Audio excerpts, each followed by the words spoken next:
उत्तरकांड में वेदांत है। गोस्वामी जी ने कहा है, किसी को काम का रोग होता है, किसी को बात का रोग होता है, किसी को कफ बढ़ जाता है। काम बात कफ लोभ अपारा, क्रोध पित्त नित छाती जारा, तीनों अगर बिगड़ जाते तो सन्निपात हो जाता है। किसी को उदर वृद्धि का रोग है, ये ईर्षा जो है, किसी को तृष्णा का रोग है, किसी को तिजारी का रोग है, एक एक दिन छोड़ के बुखार आता है ना। आहा।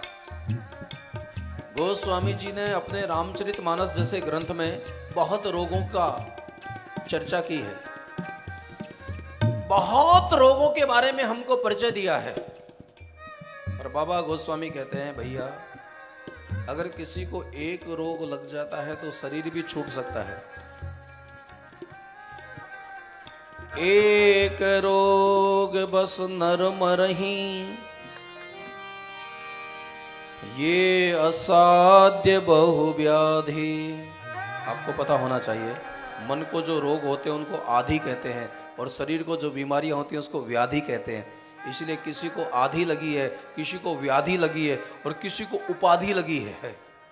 उपाधि भी एक बीमारी है, लेकिन रोगी को पता नहीं चलता है कि एक बीमारी है। जो बड़े बड़े लोग परिचय देते हैं ना कि महाराज मेरे पास ये उपाधियां हैं, ये भी एक हमको पता आता है कि ये एक कौन सी बीमारी है। कोई व्याधि में जीता है, कोई आधि में। मानसिक रोगों को आधि कहा जाता है, शरीर की बीमारियों को व्याधि कहा जाता है, और सामाजिक बीमारियों को उपाधि कहा जाता है। तो तीनों से जो मुक्त होता है वो कोई सन्यासी होता है।